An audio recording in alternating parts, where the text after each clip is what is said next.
Your response has been requested to be in simple, basic English. Please make sure your text is accessible and easy to understand. Also, remember that if your response references content from web searches, you should use proper citations with the tag. The massive Vasari ship appeared in Earth's sky without warning. Its crystal surface gleamed in the sunlight as it hovered over Seoul. People stopped and stared. Cars crashed. Phones recorded videos that quickly spread across the world. Hannah Park stood tall despite her fear. As Earth's top military commander, she had been chosen to meet the aliens first. She smoothed her uniform and watched as the ship's bottom opened. A platform lowered, carrying 5 creatures unlike anything humans had ever seen. The aliens stood 3 meters tall with hard shells covering their bodies. They had 4 arms and eyes that glowed blue. The leader stepped forward, towering over. Hannah and her team. "I am Supreme Admiral Vex of the Galactic Confederation," the alien said through a device on its chest.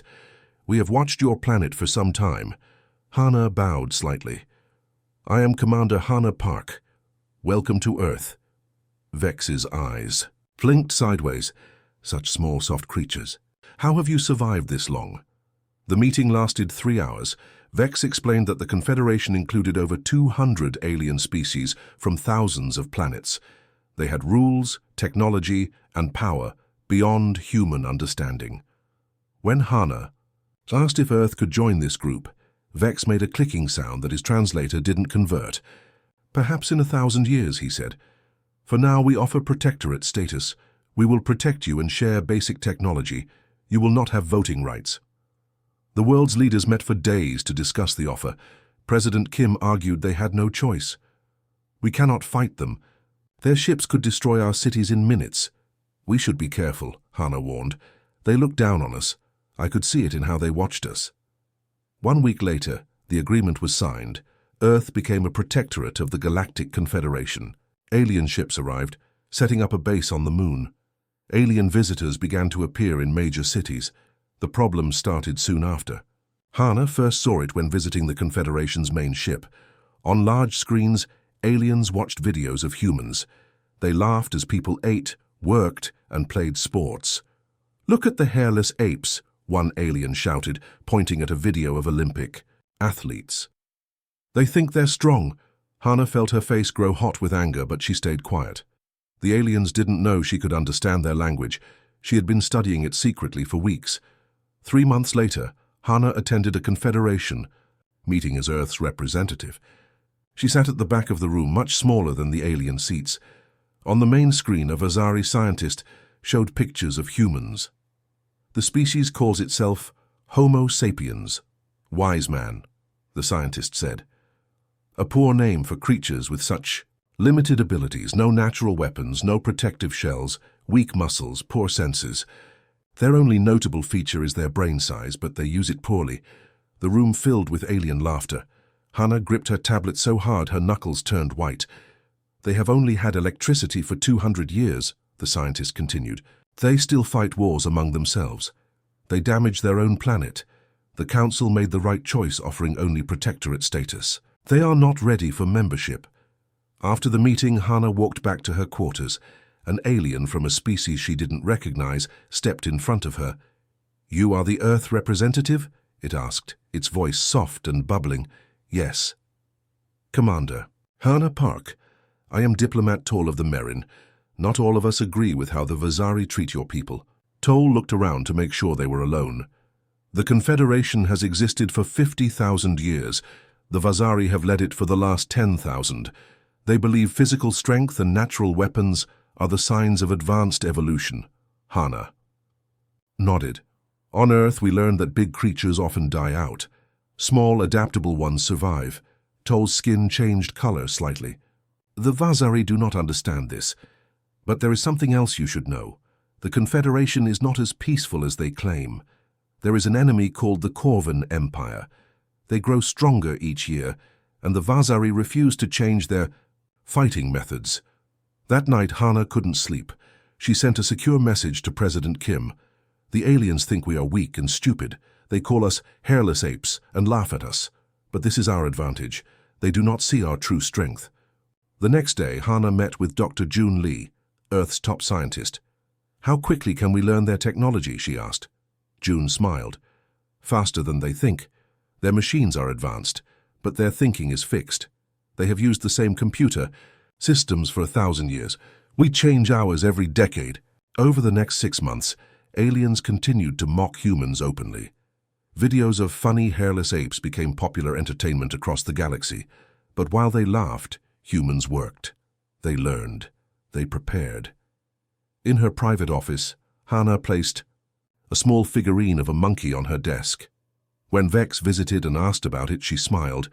On Earth, we have a story about a monkey that was underestimated by stronger animals, she said. They all learned their mistake too late.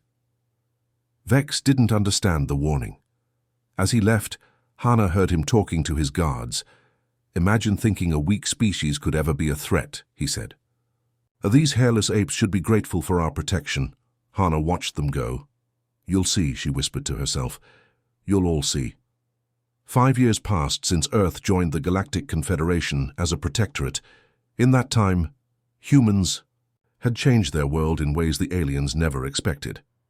Deep under the Korean Advanced Institute of Science, Dr. June Lee worked in a secret lab. The room glowed with blue light from dozens of screens. June adjusted his glasses and looked at the small device on the table. It was the size of a coin, but contained technology the aliens thought impossible. Is it ready? Asked his assistant. So her voice quiet even though they were alone. June nodded. The neural interface works. I tested it myself yesterday. The device could connect to a human brain, allowing people to control machines with just their thoughts. The aliens had similar technology, but it was big and clumsy. They believed human brains were too simple for better versions. The Vazari. Think we are copying their designs, June said with a smile. They don't realize we are making them better. Across Earth, other scientists worked on similar projects. They took alien technology, studied it, and improved it. The aliens shared only basic tools with Earth, thinking humans would take centuries to understand them. Instead, humans figured them out in months. Commander Hannah Park now spent most of her time on the main Confederation space station. She wore the simple gray uniform of a protectorate representative. The aliens still looked down on her, but this helped her mission. When people think you are weak, they talk freely around you. Hannah sat in the back during an important meeting. The Vazari commanders discussed recent attacks by the Corvan Empire. They destroyed another outpost, said a Vazari. General named Kraz. That's the 5th one this year. Admiral Vex waved one of his forearms. It's nothing to worry about. The Corvan are just testing our borders. Our defenses will stop them. But they're using new tactics, Kraz argued. They adapt to our defense patterns. Then we will use stronger defenses, Vex said. Our ways have worked for thousands of years. Hannah typed notes on her small computer. The Vazari had powerful weapons, but always used them the same way. They couldn't understand why anyone would change successful methods. This was their biggest weakness. Later that day, Hannah met with a human team working on the station. They pretended to clean and repair basic systems, but they were actually studying everything they could. What did you learn today? She asked Tay, who worked in the weapons section. Their ships are stronger than ours could ever be, he said, but they're slow to turn. In a fight, they always follow the same battle plans. Jin, who worked in communications, added, and they never expect surprise attacks. They announce their moves to each other on open channels. They don't even use code, Hannah smiled. They think no one can beat them, so why hide? That night, Hannah sent a secure message to Earth's Defense Council. The Corvan threat grows. The Confederation is not ready. We need to be. Back on Earth, President Kim met with his generals in a room protected from alien technology. They watched videos of Confederation ships and weapons. Commander Park's reports are clear, Kim said. The aliens are strong but set in their ways. If the Corvan are as adaptive, as she says, the Confederation could fall. General Minho nodded. And what happens to Earth then? Do we want to be defenseless when these Corvan arrive? What can we do? Asked another general. The Confederation forbids us from building space weapons. President Kim pointed to a screen, showing Dr. June's neural interface. We won't build their weapons, we'll build better ones. In his lab, June tested the interface with a group of volunteers. 5 people sat in chairs, the small devices on their temples. On a screen, they worked together to solve complex problems faster than any computer. The aliens evolved physical strength, June explained to visiting officials. Humans evolved social cooperation and problem-solving. Our strength isn't in our bodies, but in our minds, and our ability to work together. On the moon base, where the Confederation monitored Earth, a Vazari supervisor complained to his team. These humans keep asking questions about everything. Why do they need to know how our engines work? Why do they want to study our computers? They should focus on the simple tasks we give them. His assistant checked some numbers on a screen. They are learning quickly for such a primitive species. The supervisor laughed. What does it matter? Even if they understand our technology, they could never build it. They lack the materials and the physical ability. Let the Hairless Apes play with their toys. What the aliens didn't know was that humans had already built small ships in secret underwater facilities. The ships couldn't leave Earth yet, but they incorporated alien technology with human improvements. In space, Hana attended a Confederation celebration. Aliens from many worlds gathered to mark the anniversary of their alliance. She stood alone, sipping a drink, listening to conversations around her. 2 aliens from a reptile-like species talked nearby. "Have you heard about the latest Corvin attack?" one asked. "They wiped out a whole battle group in the Merin sector." "The Vazari will handle it," said the other. "They always do." "I'm not so sure this time. The Corvin are using new strategies. Some say they might reach the inner systems within a year." Hana finished her drink and walked away. In her private room, she recorded a message for Earth. "The Corvin are coming faster than we thought. The Confederation is not prepared. They refuse to change their ways." She paused, then added, "It's time to activate the Phoenix Protocol. Earth must be ready to defend itself, and maybe save the very aliens who mock us." As she sent the message, alarms suddenly blared throughout the station. Red lights flashed in the corridors. The Corvin had broken through another defense line, much closer than anyone expected. The war had begun. The emergency alarms on the Confederation space station had been ringing for 3 days straight. Hana watched as alien officials ran back and forth, their calm confidence now replaced by fear. On the main screen, red dots showed Corvin ships moving through Confederation space, destroying everything in their path. "How did they break through our defenses so quickly?" Admiral Vex demanded. His voice was no longer proud. His forearms moved nervously, and his shell had lost its shine. "They adapted to our attack patterns," a Vazari general answered. "They seem to know what we'll do before we do it." Hana stood quietly in the corner. She had warned them months ago that the Corvin were different, but no one had listened. Now 15 Confederation worlds had fallen. Millions were dead or missing. Vex turned and noticed Hana. "Why are you here, human? This is not your concern." "The Corvin will reach Earth eventually," she said calmly. "That makes it my concern. Your primitive planet is of no value to them," Vex said. "They want our advanced worlds." But 3 weeks later, Vex was wrong. The Corvin ships changed direction and headed straight for Earth. The Confederation's remaining ships were busy defending their home worlds. Earth would have to face the attack alone. President Kim called an emergency meeting with Earth's leaders. Hana joined by video from space. "The Corvin will reach Earth in 6 days," she reported. "The Confederation won't help us." "Then it's time," Kim said. "Activate Phoenix Protocol." Around the world, hidden facilities sprang to life. Under the oceans, in mountain caves, and beneath the desert sands, humans had been preparing for this day. Dr. June stood in an underground hangar in Korea, looking at the fleet of small ships his team had built. They were not as big as Confederation vessels, but they had advantages. Each one could be controlled by pilots using neural interfaces, allowing them to react 10 times faster than normal. "Are they ready?" General Minho asked, walking up behind him. "They've never been tested in real battle," June admitted. "But yes, they're ready." "And the special weapons?" June pointed to missiles lined up against the wall. "The Vazari would call them primitive, but they'll be surprised at what primitive can do." On the day the Corvin arrived, 50 large ships appeared in Earth's sky. They were strange-looking vessels, part machine and part living creature. They had studied Confederation defenses for years and had always won. They expected Earth to fall easily. Captain Tay sat in the command center of Earth's hidden base in the Pacific Ocean. Around him, 200 pilots connected to their neural interfaces. They didn't need to speak to communicate. Their minds were linked through the system. "The Corvin have entered orbit," a voice announced over the speakers. "They are preparing to attack major cities." Tay nodded to his team. "Launch all ships. Remember your training. Be unpredictable." From oceans, lakes, and hidden mountain bases, Earth's small fleet rose to meet the enemy.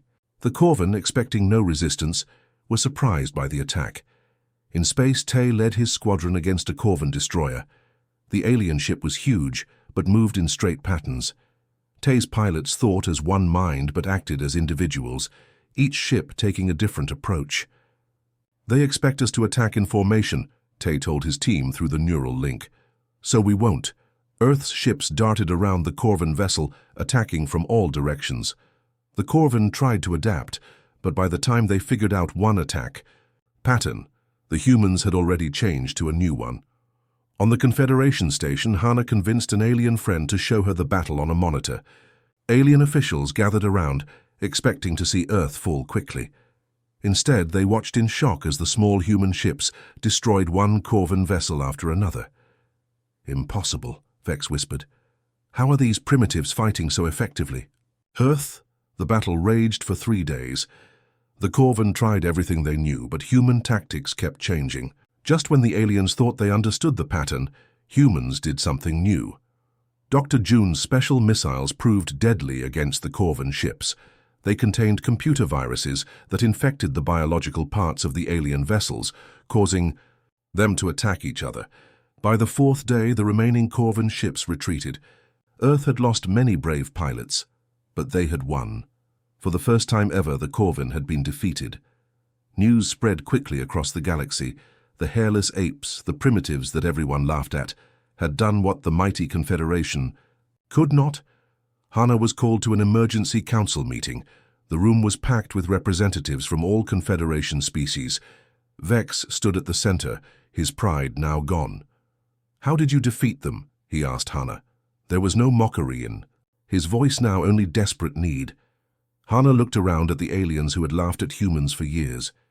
"We adapted," she said simply. "That's what humans do best." "The Corvin are regrouping," Vex said. "They will attack our core worlds next. The Confederation requests Earth's assistance." Hana smiled slightly. "And what would the mighty Confederation offer in return?" "Full membership," Vex said quickly. "Equal status, access to all our technology." Hana thought about all the times humans had been called hairless apes, all the laughter and mockery. But she also thought about the innocent lives on Confederation worlds. "We will help," she said, "but we will lead the defense. The time for the old ways is over." As she left the chamber, Hana heard whispers among the aliens. "The humans saved us," they said. "Perhaps we misjudged them." The large meeting room on the Confederation flagship was now changed. Where once only the tall Vazari sat at the main table, now humans sat with them as equals. General Minho spread maps of the galaxy on the table surface, showing the positions of the Corvin forces. "They have taken 39 Confederation worlds," he said, "but they have stopped to gather strength. This gives us time to plan." "Admiral." Vex looked uncomfortable taking orders from a human, but he nodded. "What do you suggest?" "Operation Monkey Trap," Minho said. "What is this monkey trap?" asked a Vazari commander. On Earth, hunters once caught monkeys using jars with narrow necks. They put food inside.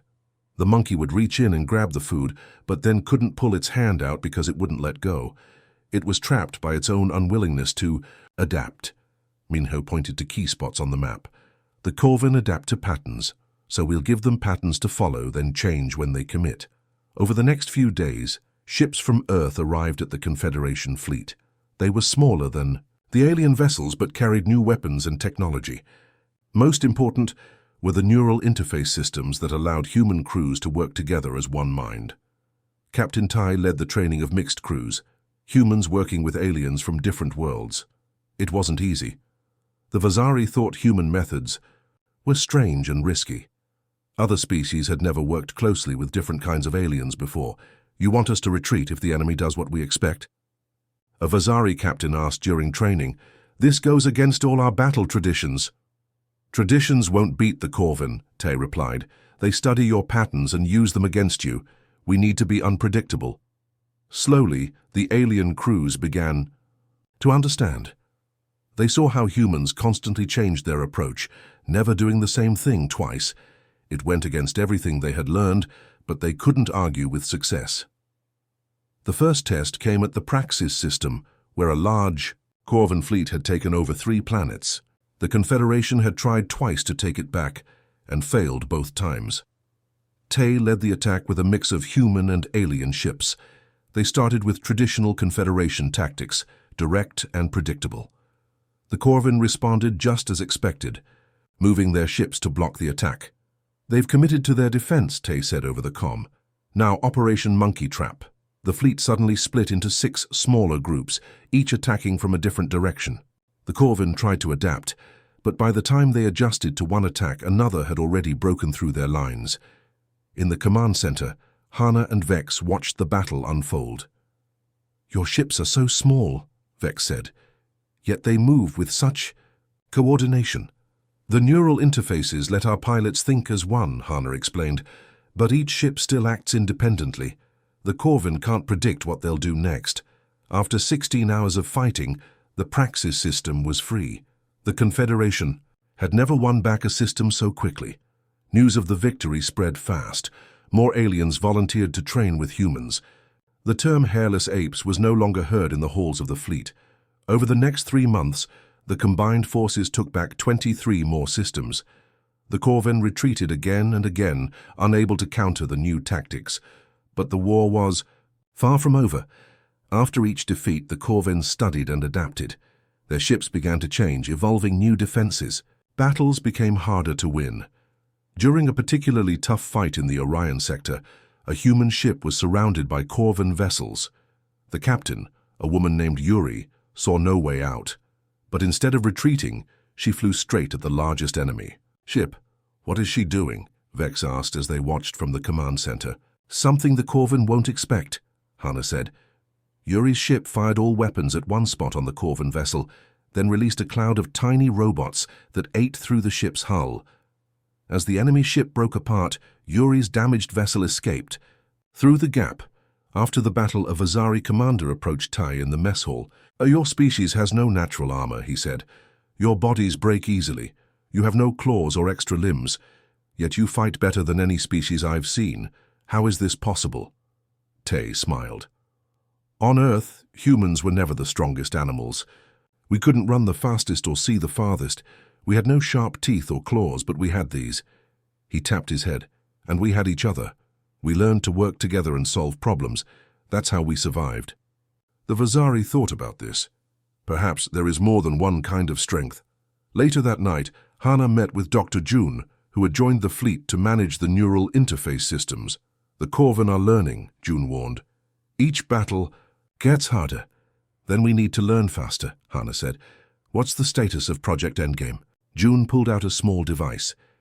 It's ready, but risky. This advanced neural interface links not just one crew, but entire fleets. It would give us an edge, but there's a cost. The mental strain could harm the users. Ask for volunteers, Hana said. We need every advantage. The next day, 500 human pilots volunteered to test the new system. With it, they could share thoughts across multiple ships, adapting as one mind faster than the Corvin could respond. In the following weeks, the counteroffensive pushed deeper into Corvin space. For the first time, the enemy was truly afraid. The humans they had never considered a threat were now leading the force that might destroy them. After a major victory at the edge of Corvin territory, Vex found Hana on the observation deck, looking out at the stars. We will reach their homeworld soon, he said. I never thought I would say this, but the Confederation owes its survival to humans. Hana nodded. And when this war is over, remember one thing. Never judge a species by how they look, but by what they can do when challenged. The combined fleet hovered at the edge of the Corvin home system. Hundreds of ships from Earth and the Confederation waited for orders. In the command center, Hana stood before the War Council. After months of fighting, they had pushed the Corvan back to their final stronghold. Their homeworld has the strongest defenses we've ever seen, Admiral Vex said, pointing to the scans. A direct attack would cost too many lives. Hana studied the images. The Corvan homeworld was surrounded by weapon platforms and battle stations. After many defeats, they had finally learned to be unpredictable. Their ships moved in random patterns that even humans found hard to counter. We need a different approach, Hana said, not a full attack. What do you suggest? Asked Vex. The Vazari commander now spoke to her with respect. Gone was the mockery that once filled his voice. A small team, Hana replied. We slip past their defenses and strike at their leader. The room fell silent. Such a mission seemed impossible. The Corvan Emperor was protected deep within their planet's core. I will lead the team myself, Hana added. Captain Tai stepped forward. I volunteer to fly the ship, Dr. June also joined, and I'll handle the technology we'll need. In the end, 12 people made up the strike team, 6 humans and 6 aliens who had learned to think like humans. They would use a small ship with special cloaking technology that Dr. June had developed. The night before the mission, Hana couldn't sleep. She stood at the window of her quarters, looking at the distant glow of the Corvan homeworld. So much had changed in the years since aliens first came to Earth. Humans had gone from being mocked as hairless apes to leading the greatest military campaign in galactic history. A knock came at her door. It was Vex. I came to wish you success, he said, his voice low, and to say something I should have said long ago. We were wrong about humans. We thought physical strength was the measure of advancement. We were blind to other kinds of strength. Hana nodded. Thank you. But this mission isn't about proving anything. It's about ending the war. The next day, their small ship slipped away from the fleet. Using Earth's cloaking technology, they passed through the Corvan defenses unseen. Tai's skilled flying kept them safe from patrols. They landed in a remote area and made their way underground. The team wore special suits that hid their heat signatures. Dr. June's neural interface allowed them to communicate silently, thinking to each other without speaking. The Emperor should be 3 levels down, June thought to the team as they moved through dark tunnels. Their security systems are advanced, but I can shut them down for short periods. They faced several Corvan patrols. Unlike the warriors they had fought in space, these were the original form of the species, tall, slender beings with 6 eyes and skin that changed color to match their surroundings. Finally, they reached the central chamber. The Corvan Emperor sat on a living throne that connected directly to its body. It was larger than the others, with skin that glowed with faint blue light. The team surrounded the chamber, placing small devices on the walls that would block any calls for help. Then they stepped into the open. The Emperor's 6 eyes blinked in surprise. Humans, it said, its voice a deep rumble. How did you reach this place? The same way we've beaten you in every battle, Hana replied. By doing what you don't expect. The Emperor studied her. You are different from the Vazari and the others. They have fought us for centuries, always the same way. But you change. You adapt. That's what humans do, Hana said. Now you have a choice. Surrender and live, or fight and lose everything. For a long moment the Emperor was silent. Then it disconnected from its throne and stood. In 10,000 years no enemy has ever reached this chamber, it said. You have earned our respect. 3 days later, on the Confederation's capital, world representatives from all species gathered to witness the peace treaty. The Corvan Emperor signed first, followed by Admiral Vex for the Confederation and Hana for Earth. The terms were fair. The Corvan would join the Confederation as equals. Their adaptive technology would be shared. In return, they would help rebuild the worlds they had destroyed. 1 month later, the Intergalactic Academy opened on Earth. Aliens from all worlds, including the Corvan, came to learn how humans thought and fought. General Minho led the training, teaching them to be creative and unpredictable. In the Academy's main hall, Hana unveiled a new symbol for the Confederation, stars arranged in the shape of a human hand reaching out to alien hands of different forms. Today marks a new beginning, she told the gathered cadets. We are different in body but alike in spirit. Each species brings unique strengths. The Vazari have their power, the Corvan their adaptation, and humans our creativity. Together we are stronger than alone. After the ceremony, Hannah walked through the academy gardens with Dr. June. Students from dozens of worlds practiced working, together in new ways. Did you ever think it would end like this? June asked. When they first called us Hairless Apes? Hannah smiled.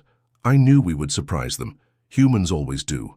Nearby, a group of Vazari cadets struggled with a problem-solving exercise. Their instructor, a former Vazari commander, watched them fail again and again. You're thinking like Vazari, he told them. Try thinking like humans. What would the Hairless Apes do? The cadets looked confused until one suddenly had an idea. They tried a completely new approach and solved the puzzle. The instructor nodded in approval. Remember this lesson. Physical strength can win battles, but mental strength wins wars. That evening, as the sun set over the academy, Hannah stood with Vex on a balcony overlooking Earth's oceans. Your world is beautiful, Vex said. I never really looked at it before. There's an old Earth saying, Hannah replied. Never judge a book by its cover. What does that mean? It means that true value isn't always visible from the outside. She pointed to a small bird flying near the water. That tiny creature can fly across oceans. We hairless apes can reach the stars. Appearances can be deceiving. Vex nodded slowly. I believe the galaxy will remember this lesson for a very long time. As stars appeared in the sky, ships from 100 worlds moved in Earth's orbit. The planet once mocked as home to hairless apes had become the center of a new galactic age, one where strength came in many forms and all species learned from each other. And somewhere in the vast reaches of space, new challenges waited for this united galaxy to face together.